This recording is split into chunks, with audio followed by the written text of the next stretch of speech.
All right, what's up, guys? Welcome back to the pod. Today I've got Mario Rios. He's a YouTuber, about 440,000 subscribers. Am I right? Yeah, a little less than that now because I made a video on Islam and I lost a good amount there, Oh but my! I was like, hey, it's you got to funny. do that, man. I made a Yeah, video about that, and 100%. my dad got on me about that. He was like, you got to be a little careful around that. I was like, yeah, I mean, I agree, but I'm not gonna Yeah, back down. for That's me, it's like I talk about it with my brother a lot. Where like when you lose fault, the worst thing you can have on any platform is someone who's subscribed or follows you uh, that doesn't interact with your content. The best yeah, thing that they can do for me is to unsubscribe or whatever. So for uh, me, it ends up being a good thing. It's funny that they think they're doing some kind of power play, but I'm obviously big with my faith. Ever since I started doing fitness, I'm very unapologetically myself. If I believe mhm, something's true, I'm going to say it, and it doesn't really matter how people respond to it. If you like it, great. If you don't, that's also fine. mhm. Yeah, and I guess that's important. It's what's the verse? It's better to lose the world and have Jesus than lose 100%. Jesus and have the world. But that is a very important topic. I should ask you about that later. But yeah, my first question is, where are you from and what's your career and how'd you get into everything? Tell us a little bit about who you are as a person. Yeah, for sure. So I was born in 1999. I'm 26 now. I grew up in Fort Worth, Texas, went to school in Missouri, and then I Mm-hmm. moved to Dallas after a year. The year after I graduated college, I told my parents, give me 1 year and I'm going to get my YouTube channel going. Because at that time, my future didn't look, it was unstable, it was uncertain, and my parents were obviously older, so the social media route didn't really seem like a stable route or one that would work. But I asked them for just 1 year, and my parents, although they didn't believe in what I was doing, I do believe they believed in me, and they obviously helped me by just taking care of me there. They allowed me to live in their house for a year, and then I got my YouTube channel going through fitness primarily, and then I did fitness content for almost 3 years, and then I'm sure you might know that when you find God, you realize that's the only thing you can really talk about, the only thing you can think Mm-hmm. about. So for me, it was like, all right, I felt guided to make content more on my faith, on self improvement, on things that I learned by myself. And this year, I also moved from Dallas to Miami. So now I'm based in Miami, and I've got a new type of content that I'm more passionate about. So I'm very excited about what my life has for it now, and I'm very blessed. Do you still do fitness coaching now, or is it just like life and faith coaching?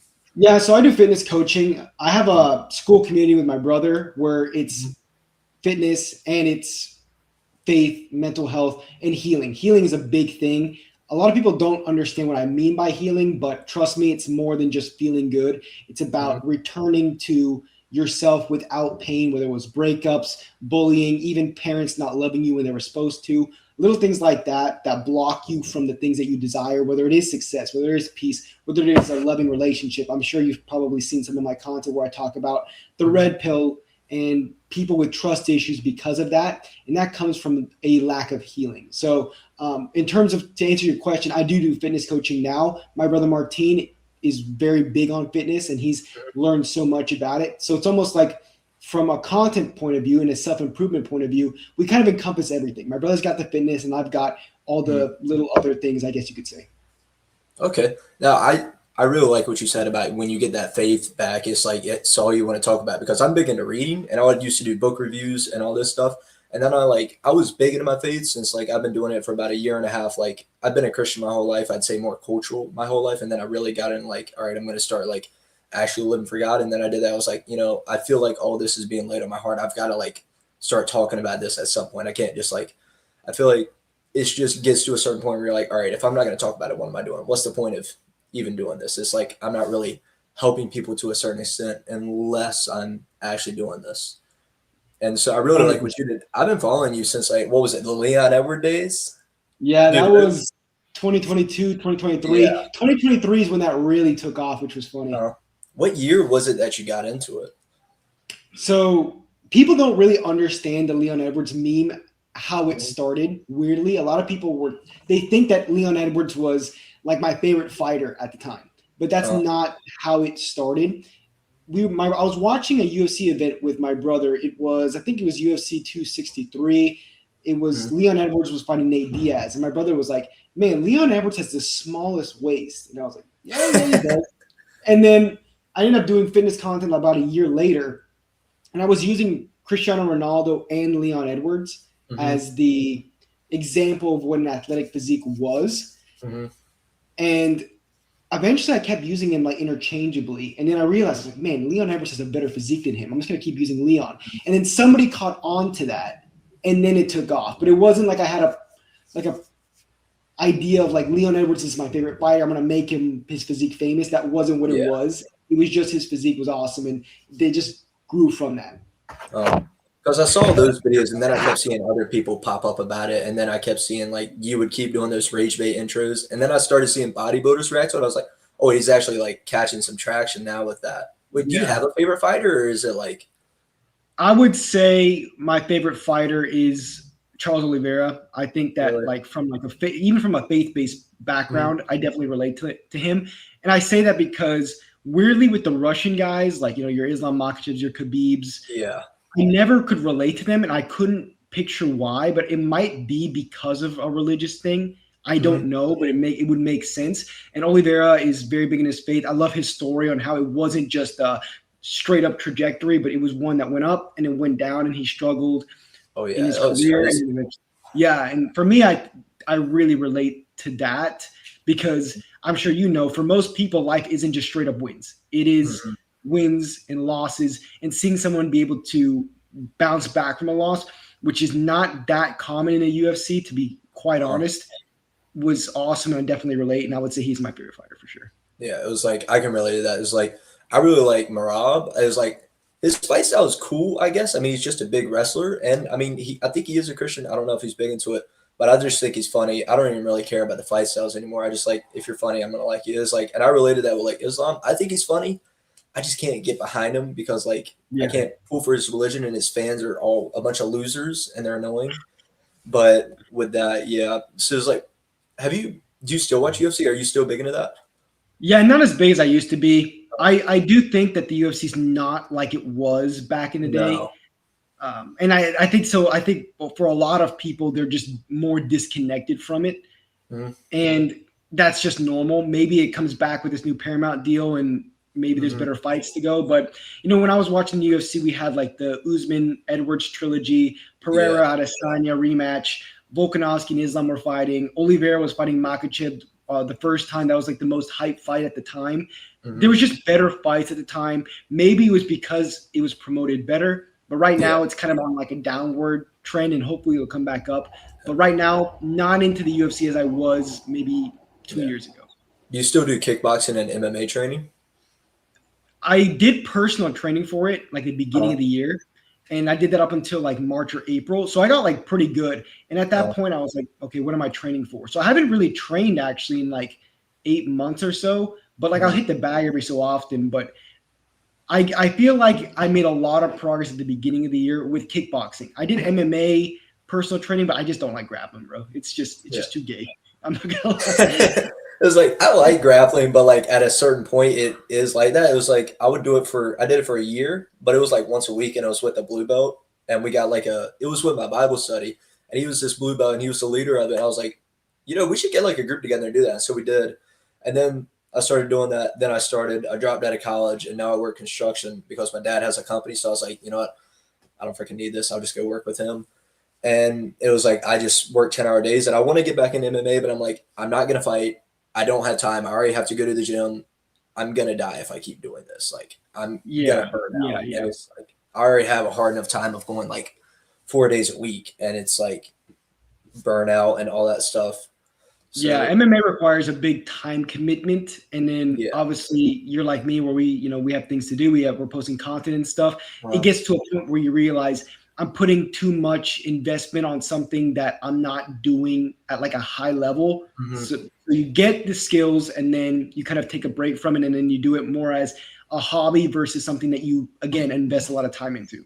Yeah, and like my main hobbies right now is like I was thinking about doing it on Fridays and Saturdays, but then I was like, okay, Fridays and Saturdays, I hang out with my girlfriend, I read, I do this stuff, and I was like, I don't have time for all this stuff. Something's gonna have to give, and I don't want to give up one of those other things. And I'm also dedicating like 30 minutes a day to like, read my Bible and that stuff. So I mean, like something's gonna have to go, and I just like I just can't do this right now. Maybe if I get like to where a point where I can relax a little, maybe I'll get back into it for like cardio, but I'm not going to care about it that much. So how Yeah, did you that get into makes. fitness and why did you originally get into it? Yeah, so my answer back in the day would have been different than it is now. Hmm. But if I guess I'll answer it both ways. Back in the day, I would have been like, yeah, I was an insecure guy and I wanted to build muscle to be more confident and live a better life, which Hmm. to a degree that led to it. And then I got obsessed with it. Now Hmm. that I've gone through like my, if you want to call it a spiritual awakening, and I kind of, I like to study psychology and like why people Hmm. do certain things and get obsessed with certain things. Now I can tell you I got obsessed with it because it's almost like that looks maxing culture now with like Yeah. clavicular and all these guys who are taking off, where you felt aesthetically inferior once in your Hmm. life, whether you were bullied, whether you were isolated. It could be one big event or just accumulation of like time where you Hmm. felt like I'm not good enough looking. So your brain, with the limited info that it has, would be like, if I was better looking, then XYZ. Then I would get respect. Then I would get a girlfriend, so I feel I'm good enough, whatever it may be. So I got obsessed with it, like these guys nowadays get obsessed with looks maxing, because they Hmm. saw a little bit of an increase in their confidence, increase in attention, so they started spiraling that way. Now I can tell you that I definitely made fitness and my physique an idol, Hmm. and I know that now. But fitness was important to me then because I thought that was the way to make myself feel better from an internal problem with an external solution. It's like how I like to phrase it. A better body makes me feel better. But now I'm into fitness more because it is healthy. I want to look the best I can and do the best I can with my physique. Of course, it doesn't mean like sometimes I can kind of let the obsession come up again where I might be at the gym being like, okay, I want to make my shoulders big so I can look like Leon Edwards, but that's not what fitness is ultimately about at the end of the day. So I think it's important that people know that. But fitness started off as an obsession to look better and live a better life. Now it's not who I am. It's just something I do. Yeah. Like for me, like I've been trying to mentally, like I've been mentally struggling with that and try and challenge myself. So like, okay, you want to look better. I don't think it's like a crime to want to look better. I think that's a little bit like a healthy, not I'd say obsession, but a healthy want and a healthy ambition to want to look better. I'd say like more right now. I just do it for like mental, like, and relieving stress and just health, because like after I work like 11-hour days and like I just like hate my life at that point, I just got to go work out and just get like some stress out and all that stuff. But it's like for me, it's I try to struggle. I was challenging myself. I had the thought the other day, okay, we're trying to tell Christian girls they have to be super modest and all this stuff, and then we as guys are going to the gym and trying to be like bodybuilders and get super jacked and show it off on Instagram as like, and we're not like something like that. It was like I was trying to challenge myself. I was like, okay, do I need to try and practice that more? Do I need to try and not be more like passive? I don't believe in Christian men being passive, but more Mhm. like not as like out there where I'm trying to put myself out there so much where I want to just show off my body. It was like if I don't want my girlfriend doing that, I'm not going to do that to her. It was like, Mhm. how can I challenge myself to make this where it's more about health than looks? And I feel like that's kind of struggling where I've been struggling with. I was like, how do I work through this? How do I push past that? What would you recommend for people who are struggling with that? Like as Christians who are struggling with vanity and pridefulness in working out. Yeah, that's a great question. It's something that I've obviously struggled with to the highest degree, I'd say. Hmm. This week, I almost found like a resolution. I realized, I'm like, man, I look at mirrors too much. I look at myself too much because you obsess over what Hmm. you look like. Yeah. Obviously, like maybe, I don't know how long ago, but God never really designed us to be looking at ourselves that frequently. Hmm. And that creates a problem because that instantly will idolize your looks because you're looking at yourself constantly. Yeah. So now, like for example, when I go to my bathroom, I make an effort not to look at myself in the mirror. Hmm. Obviously, like you don't want to give it too much importance where you completely avoid it all the time. Yeah. But you don't need to do that. You're going to the restroom, man. You're not there to go check yourself out and make sure your hair is a certain way. And Hmm. at the gym this week, I made an intent not to look at myself. And what Hmm. that led to was I stopped comparing myself because I'm not looking at myself that much. I stopped looking at women around me because I'm not you when you look at the mirror, you're obviously going to see people around you. Instead, I Hmm. just looked at my brother's very big on stacking the core, having good posture when you're lifting. So I just Hmm. look at my posture, make sure I'm lifting well when I'm in the gym. So to answer your question, don't look at yourself so much. You have to make Mhm. that effort. And you're going to have a better workout. You're going to focus less on your physique, and your looks will dictate how you feel on a regular basis less. Because so many people, how they feel on a day-to-day basis is how they look in the mirror. It's like, oh, if Mhm. my hair looks great, I feel great. If my hair doesn't look good, I feel bad. You can't let your emotions be shifted by how you look that frequently, because then you're starting to run into the pride and the vanity instead of just living life in the present. And it's hard to be present if you're looking at yourself all day. So would you say that bodybuilding culture and like looks maxing culture, if you're trying to be like a hardcore Christian, like actually walk with your faith, it could hurt like that. It could hurt it. Yeah, because it depends Hmm. what you're doing it for. If you're doing it to glorify your body, then it's fine. But at that Hmm. point, you wouldn't be obsessing over it anyways.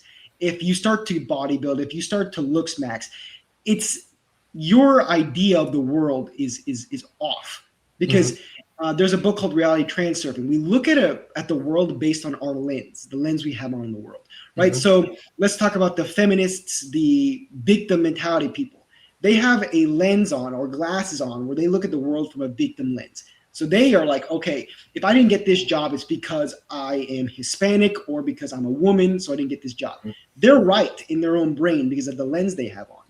And then maybe you and me, people who are into self improvement, typically have the control lens, where Hmm. it can be good, right? But it can also be bad. Where if you and me go on a date and the girl didn't like us, we could have just simply not been their type. But to Hmm. you and me, oh, if I just built more muscle, or if I just looked max a little bit more, then they would have liked me. That's the lens being an issue.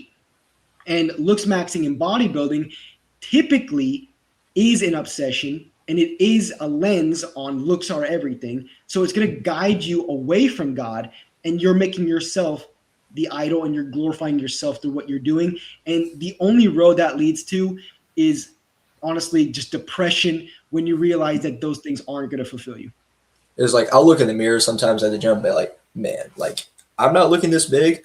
And like I've tried to like for me, I was like, okay, how about I stop prioritizing, looks and just get strong. Like for me, I went to a certain point, it was like, okay, I want to get my weighted dips up. I want to get strong on that. So I took it from like about 10 pounds to 45, and I was really proud of myself. I was like, okay, now I just gotta try and do something else. So it's like I'm trying to diet right now, but I don't want to make it an obsession to where it's like, oh, I can't have fun and that stuff, and I can't do that. I just want to, enjoy myself. Like if I want an iced coffee, I'm gonna go get an iced coffee. But it's Mhm. like, okay, how can I keep Christ at the center of everything? Our bodies are supposed to be temples. I'm gonna take care of it. I'm not gonna be a glutton. I'm not gonna do all this. And that actually leads into my second question: is do you believe Christians can take steroids, or do you think that could be a sin? Because I've been struggling with that. It's like if our bodies are Mhm. supposed to be temples, then why are we gonna destroy it with these drugs that are obviously we know is bad? Humans weren't meant to get that big like that. It's like, do you think that could be a sin, or do you think it's not a sin, but it can just turn into an idol like anything else? Yeah. So it comes from intent, where your heart is. So God Mhm. will only be able to judge. However, I would claim 9 out of 10 times minimum that it is, because steroids doesn't come from a place of glorifying God almost Mhm. ever. It always comes from a place of vanity. I want more. I need this. I need to look this way. Mhm. And when you're approaching anything like that, it's instantly a sin. And steroids, I promise you right now, the reason people take steroids or even go into this peptide route, which is the new thing now, Mhm. is because they haven't done 30 minutes of self reflection, and they ask themselves, okay, why do I want to do this? Then they probably answer, I want to look more muscular. I want to look better. Then you go down the rabbit hole. Okay, why do I want to look better? Because I'd be more confident. Why do I want to be more confident? Because I don't feel good about myself. Why don't I feel good about myself? Because I feel like I'm ugly. And then you go down this rabbit hole, and you Mhm. realize, oh, I wanted to take steroids because I don't feel like I'm good enough deep down, because I feel like I don't look good enough. Then you start to realize, okay, and that's what I take people with healing, because wanting to take steroids is the symptom, but you have Mhm. to find the root of the symptom. It's like being fat. Being Mhm. fat is a symptom. But what is why how'd you get fat? Oh, Yeah. because you're eating unhealthy. Why'd you eat unhealthy? Because I deal with stress, and or again, it's Mhm. a rabbit hole that's different for every person. But to answer your question, just straight up, 9 out of 10 times, steroids is going to be a sin. Yeah. I don't know if I could like say it could be a sin, but I definitely say it could lead to sin. Like if I'm taking like if I'm super jacked up on testosterone or tren, I'm probably going to be more mad. I'm probably going to be wanting to have sex or do something like that. And if I'm not doing that, is that going to drive you to watching porn? Is that going to drive you to these other things? But I think at a certain point, it's like, okay, am I glorifying my body how God wants me to? Am I being a good steward with what God is giving me? Probably not. So I think that could be classified as a sin, but I don't want to tell somebody like, you're sinning for that, because like it's not explicitly in the Bible. But there's a lot of things that aren't explicitly in the Bible that we would still classify as sins. Yeah. I mean, the word porn isn't in there, and we still classify it. It's just under a blanket with that, lust thing. My idea of it is it's vanity 9 out of 10 times, because why do you need to do that? Yeah. Why? You have to ask yourself why. And if you ask someone why they're taking steroids, again, most of the time it's so I can look this way, instead of what am I doing with my body? If I realize that, like, okay, God just gave me a body, I'm just going to utilize it the right way, in the way he wanted me to, then steroids doesn't even become a thought. Yeah. So how did you get into the mind that bodybuilding is this like super lazy sport, and when you're working out that way, it's just lazy? Like, did that develop like at first, or is it like, it kind of took a little bit of a journey to get there? It took a bit of a journey to get there, but obviously I have a degree in exercise science. And when I started studying strength and conditioning, I was going to get my CSCS, which is Certified Strength and Conditioning Specialist, which is like the top tier certification. But my YouTube channel took off, so I didn't need it, weirdly. So I just studied for it, but I didn't actually get it. But when you learn more about strength and conditioning, you learn more about how the body works. You recognize that, like you need to lift a certain way. And if you don't, you're ruining your body at the expense of building muscle. Building muscle should be good, a pro. But if you start doing this sitting down stuff, it becomes a con. And when I learned more, that idea strengthened. And then I started talking about it a little bit, and then I saw the divide, and it was getting me, I'll be honest, views at the time. I was like, okay, well, it seems like people seem to like this conversation. So then it spiraled. But when I first started going to the gym, like most people, that wasn't the top of my mind. The top of my mind was, let's build some muscle, let's stop being skinny. And then once I got there and I got obsessed with fitness, I wanted to learn more, then that you definitely developed. Yeah. Okay, so with that whole thing, like, are you like still like super against machines, or that they're machines that you think are fine? Like, because I'll be honest, like when I use hack squats a lot, because when I get back from work, it's already hard enough for me to do legs because I freaking hate it. And like at this point, I'm like so done with working out. So I'll do that because I do not want to get under a barbell and do that. I already did like freaking 5 years in high school doing all that. And it's like at a certain point, it just like kills my back. But I want to try and get back into it. So do you like view like machines that are like where you can load up on it, like as still just as bad? Because that's really like the only you still do. So the average person, like for example, with my content, obviously I'm gonna, you go hard on one premise, which is like no machines ever. But for the average person, I understand that idea can seem a bit extreme. So what I'll say is machines can be fine, but they should never be the focus or the priority in your programming. Your programming needs to always be the core lifts, the ones that test your core, those athletic lifts that I always talk about. But with you, for example, like, you're working hard and things like that. I get that, like, to a degree, even little things like, oh yeah, I have to go to a barbell, I have to set this up, versus just like putting the little thing and then like just putting the weight on the machine or whatever. Like that can be easier. So that's fine as long as it's not the priority of your lift and it's not the majority as well.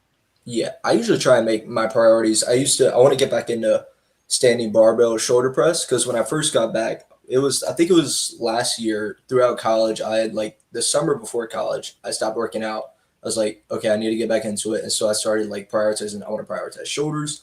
I was doing all the compound lifts because I was living right beside the gym. I can go. I don't have to do any like construction work. I don't have to do anything that's going to be hard. I can just go and do all that. And then I tweaked my shoulder on a standing barbell press because I tried to go heavy. I was like, all right, this might be messed up. So I've been doing like sitting one. And so I need to get back into standing. But my main compound lifts, I do try and prioritize like dips. I love doing weighted dips. They feel like hard, but it's like I like it. I like doing that. It makes me feel stronger. And then I've heard what is it? Chin ups, but a certain way are really good for your biceps. And what is it? What is your view on like deadlifts for the back? Is that like a really good back exercise? Because I want to get back into those. Yeah, it's a great back exercise. And honestly, I find too that if you program well, they actually help build your legs at the same time. Mm-hmm. And that's a big thing because a lot of people don't, they struggle to build their legs. But if you do deadlift once a week, squat once or twice a week, even though the deadlift's on the back day, you're going to grow your legs well. And with the Mm-hmm. deadlift, like I have big traps, but they're also naturally big. But I've been deadlifting for a long time, and deadlifts are also going to increase your testosterone. They boost your core. So yeah, like it's a big exercise, and it's great for the back. But also, it's more than just that. The deadlifts is it's a top 5 exercise by far. Yeah. So what I do 4 upper lower days. And so my first day is like on Monday, this coming up Monday, I do back, chest, hamstrings. And then what I plan on, I usually do like about 3 to 4 things for back. Like I'll do pull ups. I want to get weighted pull ups. I gained about 20. I was doing weighted pull ups. I was doing about 20. And then I gained about 20 pounds and that went away. And so I want to get back into that and do what I usually do is I do T-bar row, pull-ups, and lateral raise just to hit that sweet spot for the lats. But would you say if I were to do pull-ups, not lateral raise, lateral pull downs, and then deadlifts, do you think that would be pretty good for hitting a good back day, or should I add like a fourth thing? Like I always do traps, but if I do deadlifts, do I need to do like shrugs or something, or is there another thing that I'm missing that I need to prioritize in my back day? Yeah, so you're fine with the deadlift with the trap, but this is where my brother always talks about you look at it as movements, not muscles. Mm-hmm. So if you do your deadlift, then you want a vertical pull, so your lat pull down or a Mm-hmm. pull up, and then your horizontal pull, which will be like a row of some kind. That Okay. right there is a complete back day just by focusing on the movements over the muscles. Mm-hmm. That honestly saves you a lot of headache and makes sure that every muscle that you hit is consistent, and you're Mm-hmm. also again healthy because you're training all the foundational human movements. Mhm. So what would you say for like I'll list like a couple muscles. Could you list like your favorite exercise or you think the best overall exercise for that? So if I say back, what would you say is for that? Deadlifts and pull-ups, Okay, what about chest? incline bench press. All right, that's what I was. What about dumbbell? Is there a difference between that? Would you say do dumbbell or barbell? It's always good to have variety, so you should do both. But if I Mhm. had to tell you which one I prefer and I do on a more consistent basis, it'd be dumbbell. The main thing Okay. is most of the time with incline barbell press, it's hard to rack it up because it's like Mhm. up and back, and that's Yeah. gonna naturally probably make it harder for you to hit failure versus the dumbbell. Because if you fail, you just drop the weights, right? Yeah. So that makes it easier. You also can come toward more toward the midline, which is also good. So I prefer dumbbell on. That's what it's like. I've been doing 2 sets to failure for the past few months, and I've noticed some really good growth with that. And also, it helps keep me sane because if I'm in the gym for 2 hours, I'm not gonna go. It's like if I know I'm Right. gonna be there for a while and I have to do 3 to 4 sets every exercise, one, I'm not gonna be able to go to failure on every one, and then two, I'm probably just not gonna go. So that's helped me stay consistent. What would you say about for shoulders? Shoulders, the best by far is going to be a lateral raise. Hmm. Probably the cable, but if you want to go for time, dumbbells still going to be right there with it. Hmm. And then overhead press, I do like dumbbells more lately, but I kind Hmm. of drift. Military press with the barbell is really good for the core and it really pushes you. So um, I would still say dumbbell for me. I prefer because the unilateral lifts are always going to be better because most people have imbalances and Okay. that just makes it a little bit more you promote more of a more balance there. Hmm. And with a barbell, your right side's gonna always try and dominate. So Hmm. that's why for me, more I'll always shift toward unilateral typically. Now, if you get the dumbbell shoulder press, are you sitting down or standing up? Because how are you getting it I'm up always with like? standing. Okay, all right. Yeah. What was the next for legs? Would you say squats or what would you say for that? Squats, but right now I've been doing more Zercher squats per my brother because with the posture, right? If you go here, you're extended. Extended is Hmm. like the throw it back posture, is how I call it. Hmm. But when you do Zercher squat, right? So if you have like a barbell squat, you're naturally extending. So my Hmm. back is going to be looking like almost like a C, like that. Hmm. Versus if I do a Zercher, more front loaded, so it's easier for me to keep the stack. The stack is your posture. So making sure you're Okay. not your back is straight versus like here. Because if you do extension, that's just gonna it ruins your posture. It makes it harder to actually build muscle because of the endocrine factors with that. So right now, I like Zercher squats and Bulgarian split squats are also awesome. And I'm saying more quad movements because with guys, quads are going to be a little bit more important. But that's just how it is. With girls, it might be like a hip thrust or like an RDO. It was like I did Bulgarian split squats I think a month or two ago, and I got to get back into them. Those are really hard, and I was like, I don't use straps because I used to use them. I was like, all right, I'm not working my grip at all, so I got like some liquid chalk. If I really need to use that, I'll use that. But like those were super like taxing. I was like, I did I think 40s because I go to like okay, I'll try to hit 5 to 10 reps, but I'm going to go to failure. I think I did 15 of those, and I was just like, all right, I'm done. I'm not doing any more of these. And then I did the second set, and I just went up like 20 pounds, so I didn't have to make sure I was doing more than 10. But those were really hard. What would you say for like cardio? What's your choice for cardio? Cardio, I think, is typically the one you enjoy the most. But if you want like the best cardio for like fat loss and overall health, it's probably going to be walking on an incline about, I think it's like a 15 incline. I don't remember what it was incline, but it should be on an incline about 3 miles per hour. And you do that for 30 to 60 minutes a week. Okay. I usually try and so 30 for 60 minutes a week. So you're telling me I could do about 10 minutes of that. Like if I do 4 workouts, I could do 10 minutes of walking afterward. Cause I usually do about 10 minutes on an assault or fan bike. And that's absolutely like horrible. The thing is that like post workout, you're gonna want to recover more than anything. So if you like ideally go back or you do it later, that makes more sense. That's why I say that maybe one day you come back and do 30 minutes, and then another day you come back and do 30 minutes versus doing 10, 10, 10. Because as soon as you're done with your workout, it's not as good to just go and do cardio versus go back home and recover. Okay. So what? I had another question. What was it? Oh yeah. Do you take any supplements for like in the gym, like creatine or protein shakes or anything? Yeah. I take a lot of supplements. My brother had a testosterone check and had over 1,000 testosterone. Wow. So obviously we know what we're doing with supplementation. Supplementation's easy. And I'm going to give away the secrets here, but it's very simple. When after your first meal, you want to have vitamin D with K2 or no, K3, vitamin D with K3. It might be K2. And you want to have about 10 to 15,000 IU. It says most people have 5,000. I take double to triple, depending on the weather. If it's sunny outside and it's hot where you live, you can take about 10,000. If it's rainy and it's cold, you want to take about 15,000. I also take a omega-3 then, so it kind of digests better, so it absorbs better. Before you go to bed, after dinner, magnesium and zinc. If you do those things, you're going to get high testosterone. It's that simple. And then you have a lot of meat, not chicken as much, more meat, eggs, then your testosterone will be high. And that's easy when it comes to supplementation. Protein shakes, yes, I have them. Creatine, yes. With the protein, it just helps you hit your goals. It's not anything crazy. And creatine, yes, it's going to help you get stronger. It's going to help you. The idea of creatine is it helps you lift more for longer. And so obviously that's going to help. Yeah, I've been taking creatine for a little bit now. I'll do like protein shakes.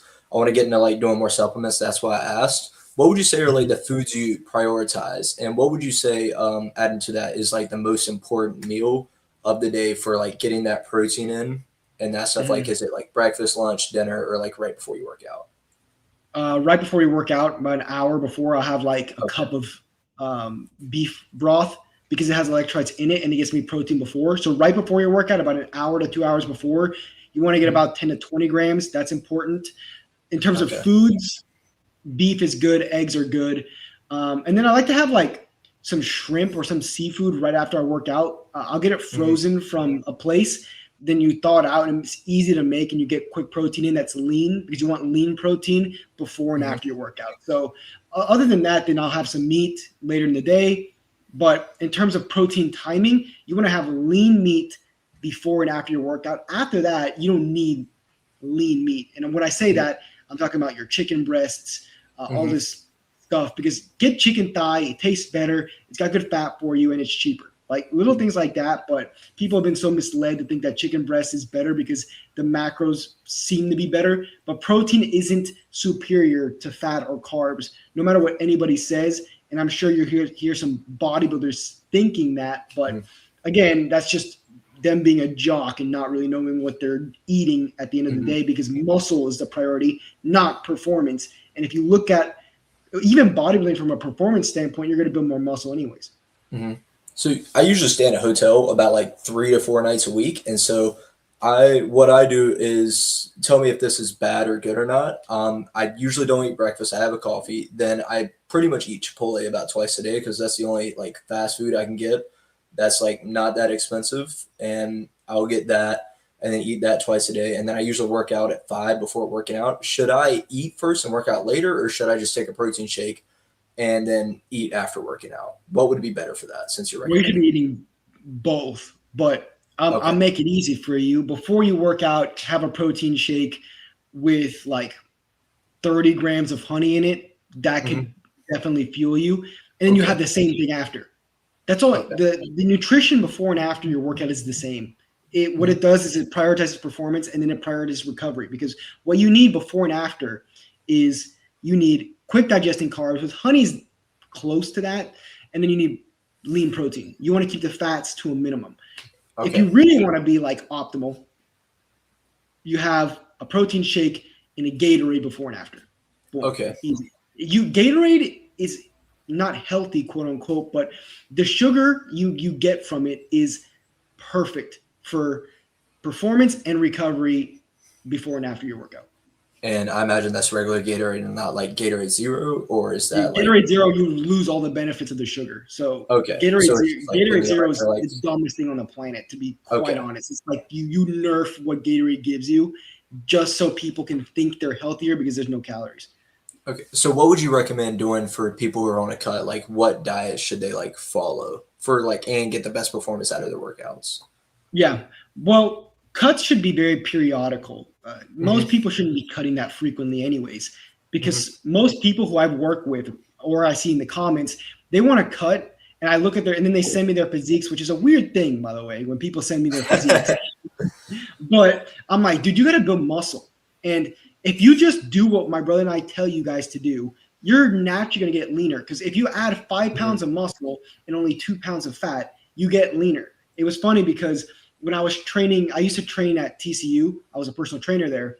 And Uh, I would train sorority girls. It just happened to be, weirdly, I didn't get any guy clients. It was all girls that went to the university. uh, But one of the girls gained weight, and we had one of the in-body machines, which actually tracks your muscle and your fat. She gained mhm. muscle and like lost 2 pounds of fat. She gained like 5 pounds of muscle and lost 2 pounds of fat, which is Is she kind a of a weird beginner? thing.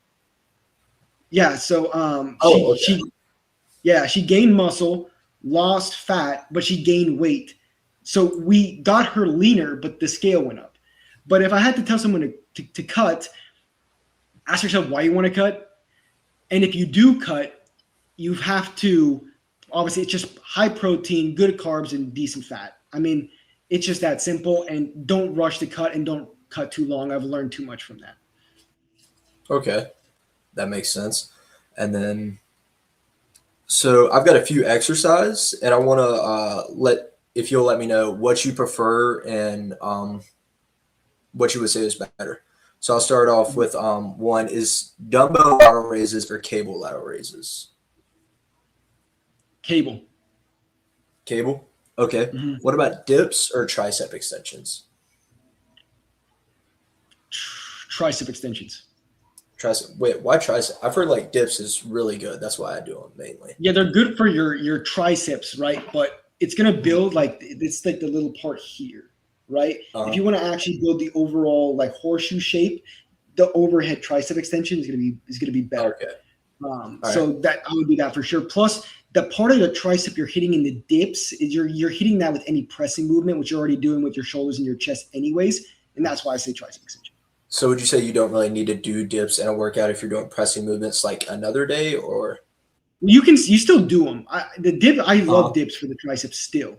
But if I had to Yeah. tell someone, gun in my head, one, it would be tricep extension. Okay. And so what about Bulgarian split squats or do you do leg extensions? No, so Bulgarian split No. squats. Okay, never mind. Forget that question. Okay, what about preacher curls or standing dumbbell curls?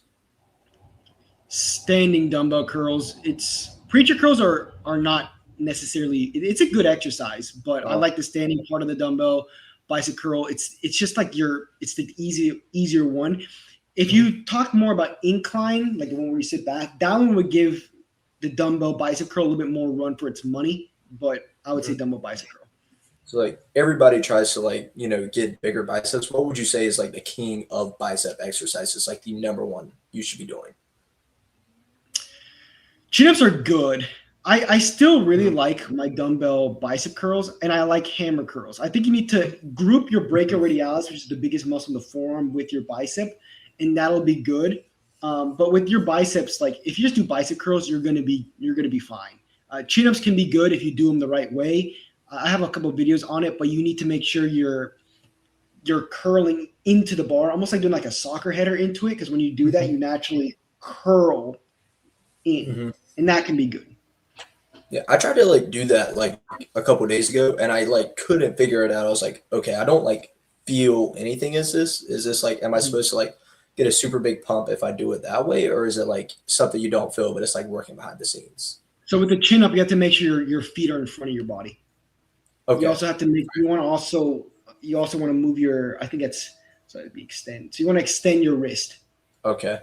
So you almost grab it like this. So if you grab it like this, then you just go Mhm. like that. So you want to Okay. extend your wrist when you grab it. Make sure it's in the palm here, and then you're gonna feel it more in your biceps for sure. Okay. That sounds good. All right. And what were the other questions? So I don't know if I already asked you, but when you got well into fitness, what motivated you to start YouTube? Was it just you saw something I could do like a job and could potentially turn to that, or was it just like, hey, let me see what happens with this? It was like, let me just have fun. So yeah, I started watching like Hamza back then. He was talking about how like a good way to like make a living is Uh, YouTube. And then I had already said I wasn't going to continue physical therapy school, and I mhm. didn't really have an idea of what I was going to do for the rest of my life. The idea that my parents thought of it was like, okay, I'm going to train as a personal trainer for a little while, then open up my own studio or whatever people Uh, call it. But it kind of was for me a bridges burned scenario. I had nowhere to go. The only in my uh, mind, the only way I could be not successful, but even just have a stable life was through YouTube. So once you had that, there's a good Alex Hormozy quote that says it's incredible what you can accomplish when you have no choice. I had no choice. mhm. The only thing I could do was YouTube. And that was a big reason why. And I feel like when I was younger, I always felt like there was a part in me when I saw these YouTubers doing well. Some part of me was like, yeah, I feel like I could do that. And Mhm. maybe that led to that. But ultimately, I felt like it was my only direction. So were you always against the red pill kind of guys and mentality like you are now, or was that also a journey of like getting out of that? Like you got into it and then you got out of it. Now, I was like the advocate. I was telling my bros like, Mhm. these hoes ain't loyal, that kind of stuff. When I was, but then weirdly, like obviously, I'm like most guys in the red pill journey space. You start Mhm. off, a girl breaks your heart, and then you think instead of like, because most people when they deal with a breakup, they don't heal from it. They look at it as a problem to solve. So for me, I was like, why did I get my heart broken? I was like, okay, maybe I wasn't good enough. Maybe my game wasn't good enough. Then you fall into the red pill. And then when I tried this red pill stuff and it didn't work out with the girl, I realized I was like, man, maybe this wasn't what it was. Then I Mhm. realized that I had trust issues because of the red pill. And what I say by that is because most men nowadays believe they don't want to get married out of fear, right? And that's Mhm. that's trust issues because you believe a woman will leave you. That's why you don't want to get married. Because if you actually were confident, recognize that marriage, particularly if you view it this way, is a covenant with someone and a commitment to someone that can't be broken, Mhm. you wouldn't have fear with it. But most people have fear with it.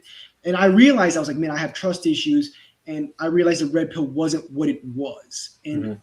red pill created the harsh truth idea of women, when in reality, it's like the lenses we talked about. If you look at women with a lens of they're going to break me, you're right. If you look at women as a lens of, okay, this person will be committed, I'm going to see if I'm going to like them, I want to build a life with this person, you're going to be right.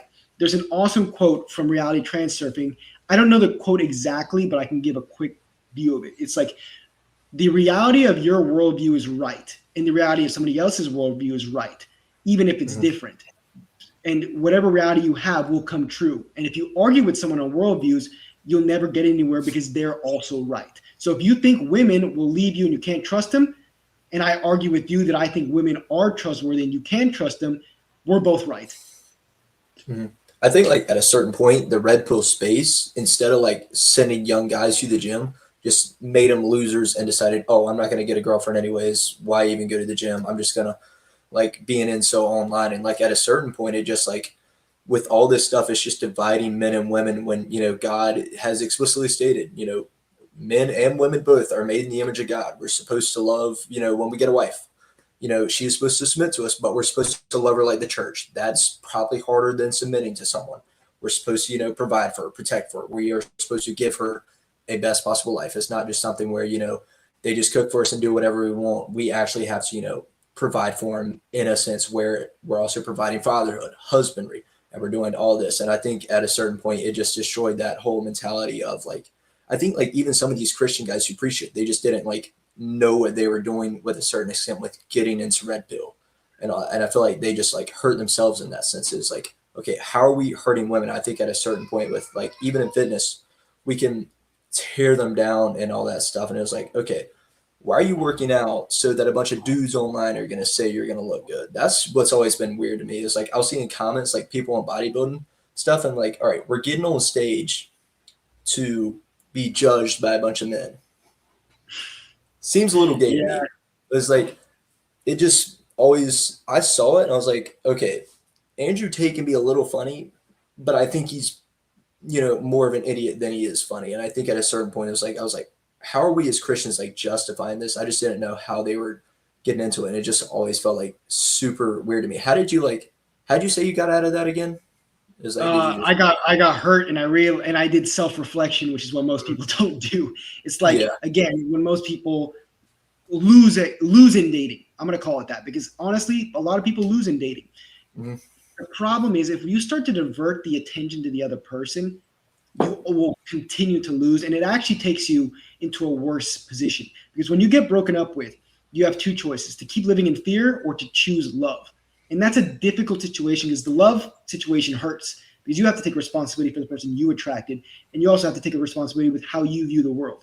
And I did some self-reflection and realized, I was like, man, this is my fault. I attracted this person. What do I need to learn? Then that's how I got out of it. Because when I started realizing and I stopped looking at dating from a lens of fear, I took that lens off and put a lens of love on. I realized, okay, I was wrong this whole time. And this red pill stuff was just making me a worse person.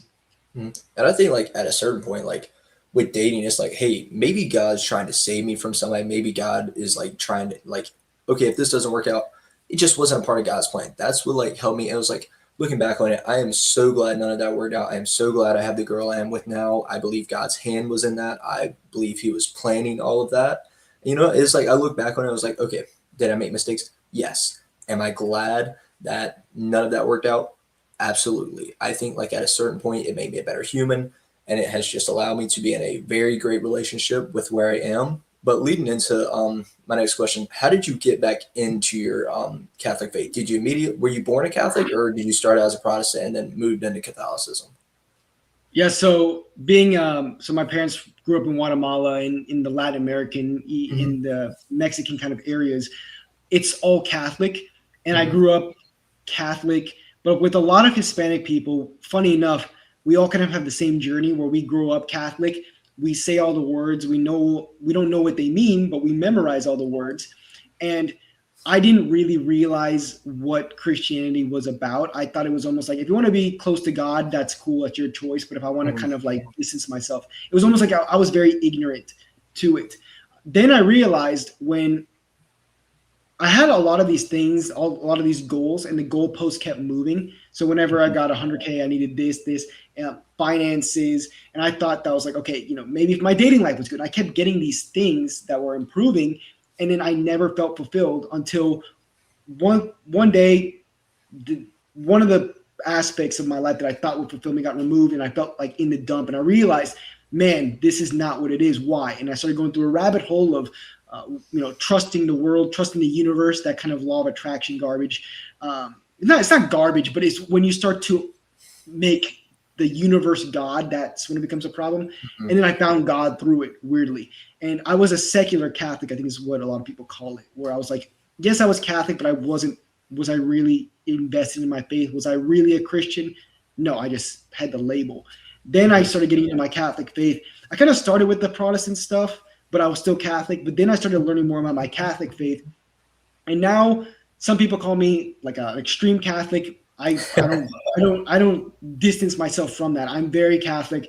I'm very proud to be Catholic, and I guess that's the answer to your question. That I didn't start Catholic, or I did, but I wasn't committed, and now I am committed to not only Jesus and Christianity, but to Catholicism as well. I'd say it's better to be a. I'm a Protestant, but I'd say it's better to be an extreme Catholic than a cultural Catholic. At some point, I Mhm. mean, yeah, you are doing evangelism and you are spreading it. I am a Protestant, but I've been trying. Like, I started out as Pentecostal. If I don't know if you are, it's kind of like the evangelical stuff. But Mhm. I've tried to been distancing myself as I've taught myself more about like, okay, I want to read more church history. I want to learn more about Catholicism. I even went to a mass. It was beautiful. I mean, it was a nice little break from a 40-minute sermon going to that to a 10 minute. So that was kind of nice. And then like I'm just trying to teach myself more about this. So I was like, okay, I want to learn more about what these people believe. I've got one life, I really got to prioritize God and I've got to choose the right denomination if I'm really going to be a Protestant. And Mhm. that's been kind of a little bit of a journey I've been going on. So why would you say you stay Catholic? What is your main reason for that? Yeah, there's a lot, but the Catholic perspective versus like the Protestant perspective is the Catholic faith has the fullness of truth. Yeah, And a I lot get of that. people when it comes to Catholicism too, they don't actually understand it. Like I'm sure you've heard that we worship Mary, like that's not Hmm. true, like little things like that. But in the Catholic faith, we have the fullness of truth, and we have. If you look at apostolic succession, Jesus said that there wouldn't be the gates of hell wouldn't prevail against his church. And if you do apostolic succession, we realize Jesus gave authority to Peter, and you chase that down and realize it's the Catholic Church. Therefore, Jesus was saying, no, the gates of hell would not prevail over my church, being the Catholic Church. I think Eucharistic miracles. Jesus is in the bread and the wine when you go to mass, and Jesus is very explicit with that. My idea of Protestantism is that Protestantism is it doesn't have the fullness of truth. Yes, there's truth in there, but if you want to get Hmm. closer to Jesus, you go to the Catholic Church, which is the church that he founded. The people who knew Jesus all agreed on the same things. And then 500 years ago, things out of the blue came up about like how Hmm. the Eucharist isn't the body and blood of Christ. And then we distance ourselves from the things that we need for salvation. And the faith alone is another concept. I don't know what parts of Protestantism believe that, but Hmm. faith alone is only mentioned once in the Bible, and it's like, yeah, you're not judged by faith alone. I forgot what the verse was, but it's around that. So the only time faith alone is mentioned is actually rejected in the Bible. Hmm. I'd say, yeah, I think I don't know what most Protestants believe. I don't know what non-denominationalists believe. I think they're just out there. And with that, I think I do kind of lean more, I wouldn't say faith alone. I would say, we are justified by faith. But, if we're, you know, I don't think it's like a certain thing I see people say, oh, if you have faith, you're going to do good works. I Mhm. don't do good works because I have faith. It's like at that point, it's like, okay, I think it's more of like if you love God, you're gonna do good works, or not. You're gonna want to because I've noticed. Hey, I love God. I have faith in God. All right, I need to actually start acting like it if I want to be a real Christian. I need to start like living that way. I'm still exploring all that, but I do like how Catholics have a very high view of the Eucharist, of baptism, of all these sacraments. I do love that. I'd say at this point where I am in my journey with faith, I'm closer to being a Catholic than going back to being non-denominational. I just don't like how flippant they are about everything. And even when I've started, like, I know Catholics, y'all believe not going to mass is a sin, right? Yeah, that's the third commandment. It is like I saw like something about it. It was like a non-denominational church on Instagram saying, "Oh, we're gonna take a break from this week for church." I was like, are you kidding me? Like Sunday is the day for the Lord. And at a certain point, I Yeah. was like, okay, I've got to start like prioritizing church way more. I mean, I usually go like every Sunday, but like I've got to start like taking this like absolutely serious. Like I'll go to church sometimes and I will just be like zoned out of like, okay, if I'm really going to be in the Lord's house, if I'm going to prioritize going to church, I need to absolutely make sure this is what I'm doing today. And I've even like with the I don't. Been a weird thing as I've gotten more into looking into Catholicism and higher church Protestantism and Orthodoxy. Is like I've gotten a higher view of the Eucharist. I went from it's just symbolic to okay, there's the real presence of Christ in the Eucharist. I don't yet believe in transubstantiation. I don't cut anything out when it comes to that. It's like if it. I remember one time in a history class, this teacher, we were learning about this was in college. She was like, so how many people are in here are Catholics? Nobody raised their hand, and she was like, doesn't it seem weird to y'all that bread turns into Jesus' body? I was like, I just raised my hand. I was like, I mean, like, if he's omnipotent, he can do what he wants. It was like, but to me, it's still like a little strange. I don't like fully believe in it, but like, if I become Catholic one day, I'm not gonna write it out. If God calls me to become one, I'll probably do it. Yeah. But like, I still It's like God. more about like the presence of Jesus being there versus the actual molecules Mm-hmm. changing in the bread. And then Eucharistic miracles are there. So it's evident that like he's presence is there. I don't know if you've seen some of the Eucharistic miracles, but when you start to look at them, it's hard to forget that Jesus, it's like his blood is on the wafers. It's like Mm-hmm. that to me is beyond enough I need to see to know for a fact that Jesus is there, but also Jesus said it. So, people seem to believe that Jesus walked on water and did all these crazy miracles, but all of a sudden with this one thing, Yeah. now I don't believe it. But again, it Mm-hmm. comes down to the I believe, I this. But part of belief is a choice. It's Mm-hmm. not the feeling or 100%. Some of it's a choice because a lot of people go to Christianity. It's a choice because we haven't seen Jesus with our eyes, but we Mm-hmm. make the choice that we want to follow him.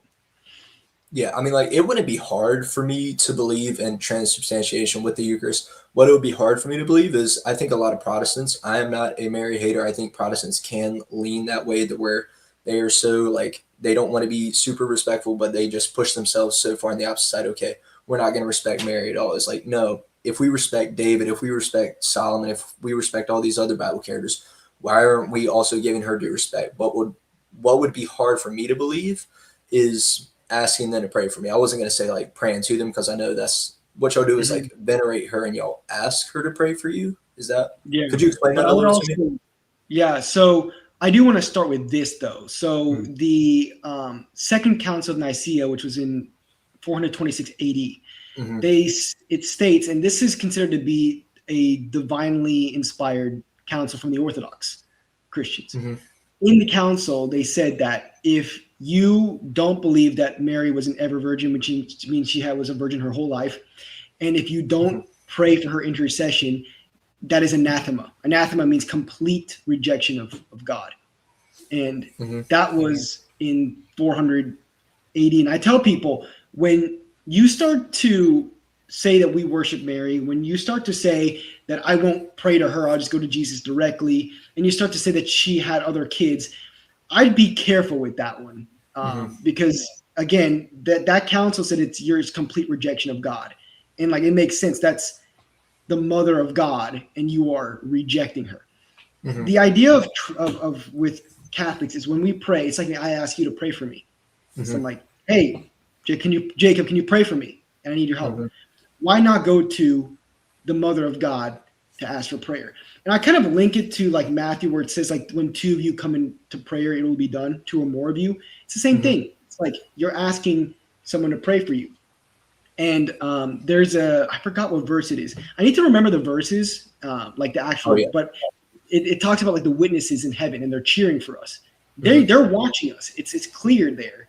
Mm-hmm. And with Mary, we honor Mary like she should be. We pray to her. And if you start to go down the route where you reject her, it's a dangerous game to play. And people need to remember that us honoring Mary is not competition with Jesus at all. It actually just helps us get Mm-hmm. closer to them. I know the Pope just made like an official statement. Like I'll follow all the like the Pope says, and I remember watching when y'all were choosing the Pope, and it was like Mhm. seeing people in the crowd like so fervently praying and all this stuff. And I was like, that is like awesome to watch and that stuff. And the Pope actually just, I think he came out and he said, Mary's not the focus. We need to remember Jesus is the focus. Mary cannot save us. Jesus can. But like, I don't have like what I would have a hard time with is like asking people to pray for me. I'm not denying. I've got to look at the Greek. I want to read like the Mhm. official translations. I don't want to say anything like that would put it, but what I have a hard time is like asking to pray. And also with these councils, I think they're very valuable. Like Nicaea, very valuable. I do believe like I don't know where I'm at on sola scriptura. I think I'm at the point where like, okay, all these things are coming from sola scriptura. I think the church is absolutely important. I think Protestants can go way too hard on sola scriptura. How would we have the Bible without them canonizing it and all this stuff? Is just, I have a hard time believing, okay, I don't see this in the Bible where God is saying this. What would you say, like referencing from the Bible, that's supporting Nicaea too? Yeah, so you have to remember that sola scriptura is not even in the Bible. So that it's almost like the Islamic dilemma where it kind of contradicts itself. But you have to remember where the Bible came from. The Bible is a church document that was designed to be read in mass. And before we had the Bible, what did we have? We had traditions.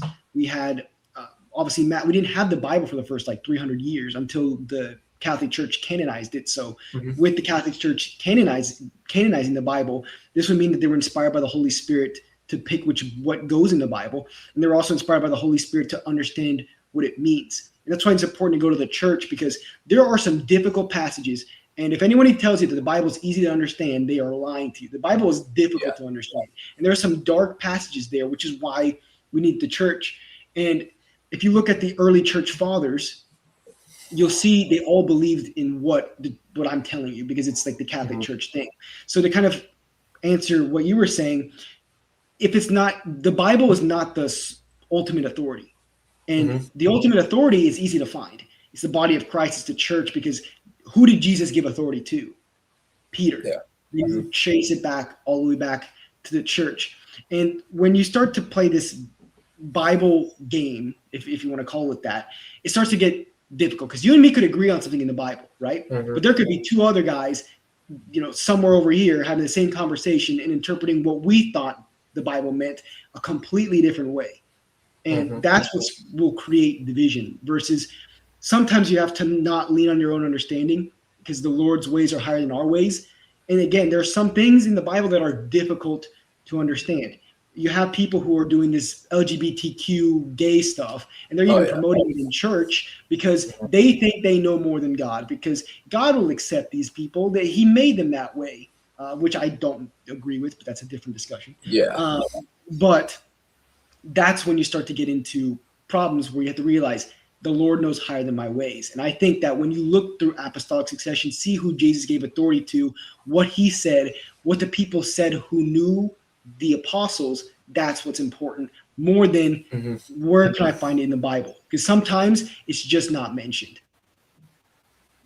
So how much would you say having a catechism helps you with dealing with your beliefs and deciding what you believe?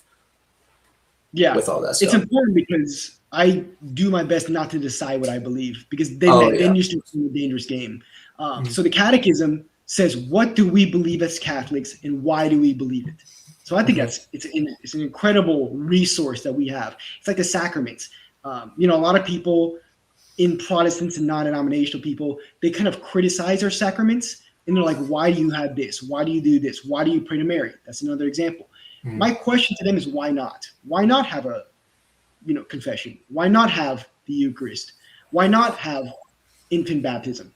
It's like, why not? And infant baptism is something that people brought up, but there's reasons why we do.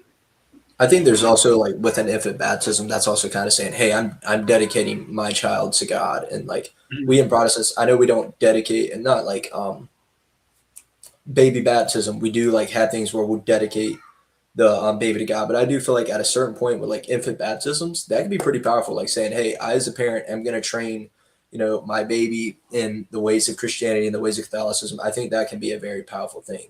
Like just dedicating them to that. I don't know if that's what your view is baptism saves, right? Yeah. And Jesus said, you need to be baptized. And that was very clear. And when it comes to infant baptism, it's weird.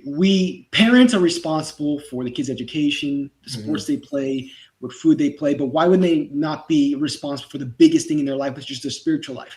And the idea, Catholics, we believe that the grace of baptism, you can lose it. You can't have it forever. So if an infant gets baptized, that's the parents saying, I'm going to teach. The way my church described it, it's a gift, right? It's a wrapped gift that the parents have given their kid. And they're telling the church, I'm going to teach my kid how to unwrap it. Problem is, a lot of Catholic parents fall short. They don't teach their kid how to unwrap that gift. Therefore, they don't get the grace of baptism that they were given. So there's still responsibility but the responsibility is on the parents. And I do wish that because a lot of Catholics, a lot of Christians play the lukewarm game where it's like, and a lot of what I'll say about the Catholic Church is we don't catechize the members very well because, some people don't know, like, not going to mass is a sin. They just don't know that. And it's not like, it doesn't say anything bad about the Catholic Church in its overall beliefs, but it says a lot about its catechizing the people who go to church. Now, is there like a Bible study or like, do y'all have like, I know y'all have Bible studies. I imagine Catholics have Bible studies. Is there like a Bible study you're part of that helps you stay consistent? I go to a young adults group. I'm getting confirmation now. So so that's confirmation. People don't know is the last sacrament. So as a kid, my parents didn't put me through confirmation, and I obviously now that I'm not a secular Catholic. It's a big part of my life now. I'm doing that. So like, I go to church like Sunday, Monday, Tuesday. Mondays when I do my OCIA classes. With that, I have responsibilities. I have to like read 2 books before April, and then another 2 before the end of the year in the fall semester. Because I'm doing it's like 2 periods. I also have to do some work out in the community. I have to also do like a retreat. So I'm not doing like quote unquote Bible classes, but I'm very involved in the church and I'm learning a lot from it. Okay. Do you like consistently read your Bible every day, or do you prioritize like prayer over that? I do read my Bible. I try to read my Bible every day, but I'm sure some things you fall short, right? That's just the reality. It's hard to do it every day, man. Yeah. I do my rosary every day, and I pray every day. The rosary being part of my daily routine has been big for me. So that's what I do every day. I do that more than I read my Bible. I'm very consistent with my rosary. Is praying the rosary, is that a Jesus prayer or is that a Mary prayer? It's scriptural. So I don't know how the church would define it. I would assume but like, I don't know if you heard the story with the rosary. So first of all, with exorcisms, right? They call Catholic priests. Catholic priests say the number one weapon against demonic oppression is your rosary.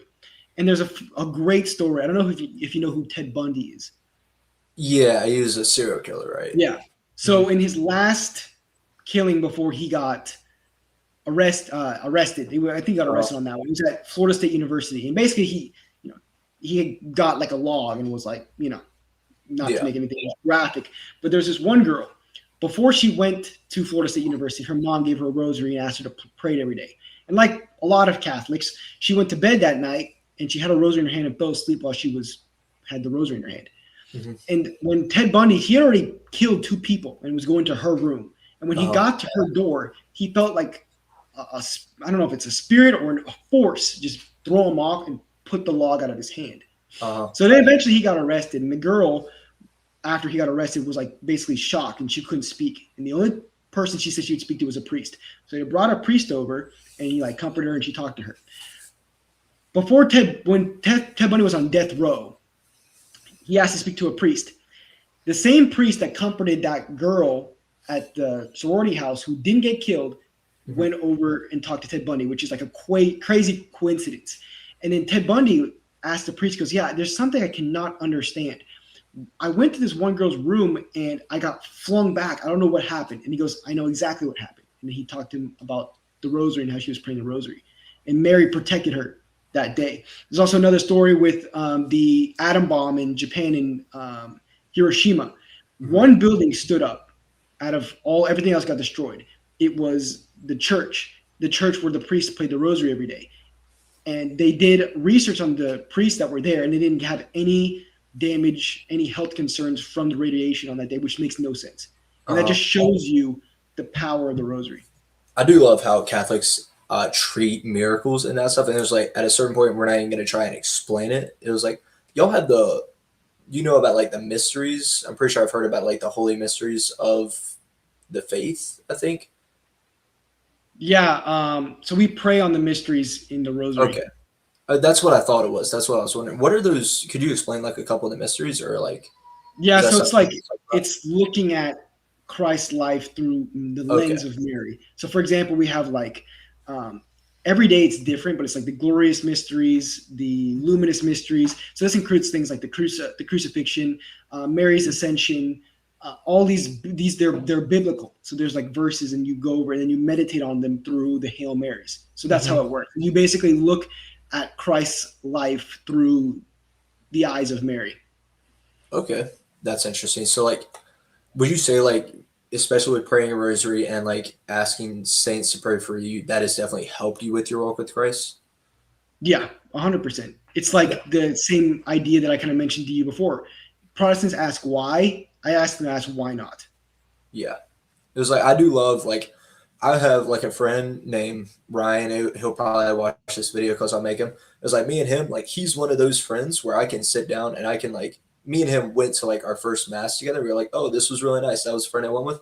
It was like we sit down and usually when we talk, it's not like joking around. It's like, all right, let's talk about faith. Let's get into that. That's one of those people that I kind of like have to hold me accountable and talk about my faith with.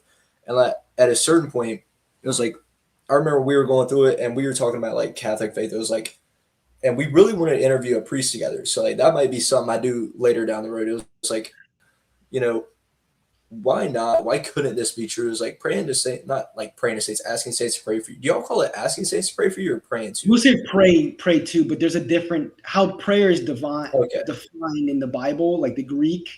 Mhm. It's different, but yes, we would. It's how we phrase it is we pray to this person to pray for us. Yeah, it's like I imagine that like it could help. I just like I've got to do like more research on it. It's like I have a problem with like okay, I'll take people's word at their value without doing my own research. And like recently, I decided like yesterday was like okay, if I'm gonna look at all these denominations, I'm looking up the verses. I'm gonna read them. Eventually, I want to read the Catechism. I want to read all these different books. I know Trent Horn has a book. Gavin Ortland has a book. All these different authors on like Protestantism, um, Catholicism. I want to read those and really like try and convince myself of that.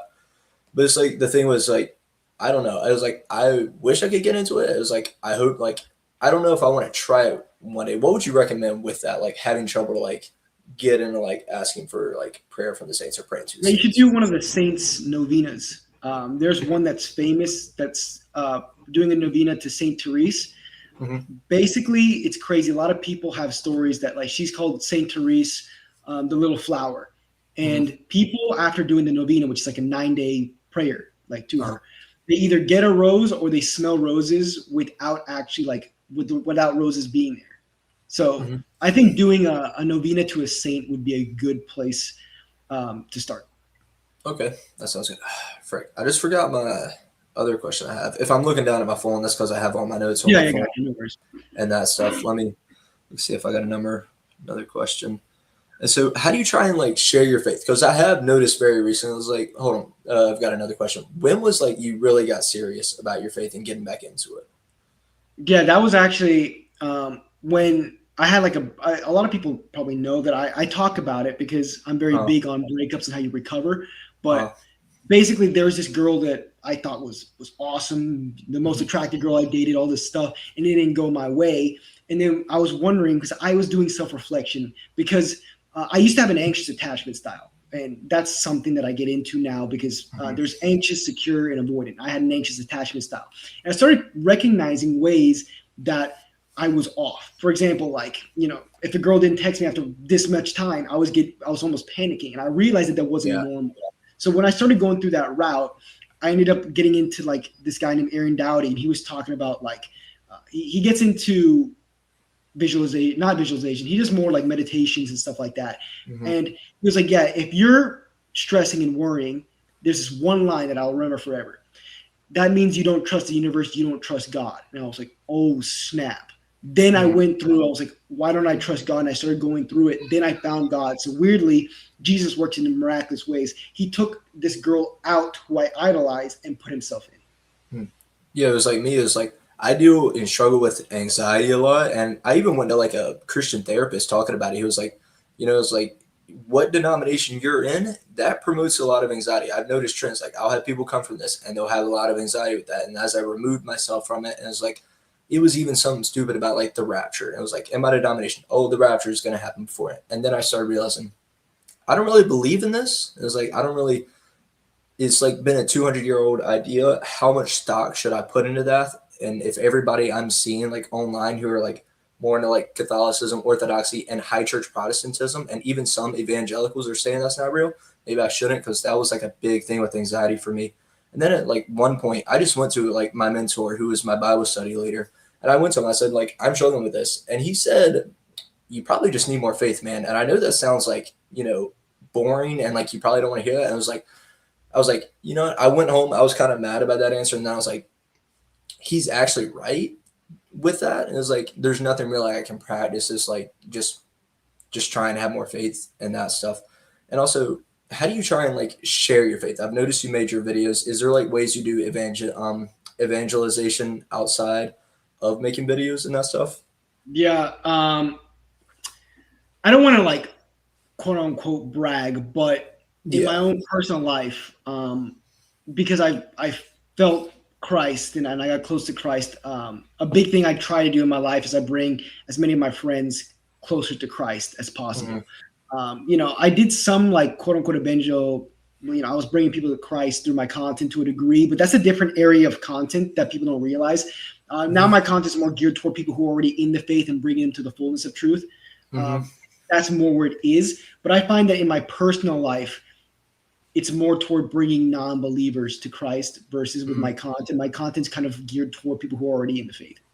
Yeah. I live near like a big like party college, and I don't like say this to brag, but like I started going out like with friends where we'll go downtown and we will hold up a sign that just says, "Do you need prayer?" or like, "Do you know who God is?" And I don't think like I've had so many people come up to me that just like are just talking about how they are looking for something, and they're just looking for it in alcohol and women and sex and drugs. And I was like, this is literally what everybody's been saying, but I just never realized it was actually this serious until like it's just such a weird feeling. Like at first it was like, all right, this is okay. And then I got like really into it. I was like, this is actually what I want to be doing. This is like if I get into ministry, this is what I want to be doing. It was just such a cool feeling. And I feel like a lot of Christians and like they won't like prioritize or like think evangelization is that like, important. And at some point it's like, oh, let me just study the Bible myself. Let me just, learn as much as I can. I was like, how about you go like help people learn as much as they can? That's like what's the most important is furthering the kingdom of God. Why do you want to be so selfish where you have to know all this, where like you're not going to share with other people? And that was like, I used to watch your videos, and then I really started seeing where you made those Catholic videos. And I was like, I really appreciate this. And it's like, I liked how you actually started making that a main focus of it. Yeah. Well, I appreciate it, man. And like you were kind of saying, our purpose in this world is to save Mm-hmm. souls. It's not to make money. It's not to do X, Y, Z. And it's awesome that Mm-hmm. you're doing that work in your community, which is Mm-hmm. amazing. Because even if you save one soul, there's a quote from this Orthodox priest that talks about bringing one sinner to Christ is worth more than raising the dead. And Mm-hmm. I think that should really hit people hard, where it's like, you save one person, the effect you've made in the kingdom of heaven is more than we can fathom. Mm-hmm. But yeah, that's about it I have on the questions interview. Thank you for doing with this with me, man. It was great. You're like my second guest, and I'm like a pretty small channel, and so I was really excited when you actually responded back. So thank you a lot for coming on here, man. Yep, God bless, man. And there's only up from here, man. And it was Yeah, awesome man. talking to you, sharing our faith. I think that brings so Mhm. much glory to God. And I'm glad that we were able to talk, kind of bounce ideas off each other. And I definitely feel like I grew closer to Jesus in this conversation. So I appreciate you having me on. Yes, sir. Thank you for coming on. All right, I'll see you, man. Have a great day. Yeah, take care, bro. Yes, sir. All right. I'll end the recording there.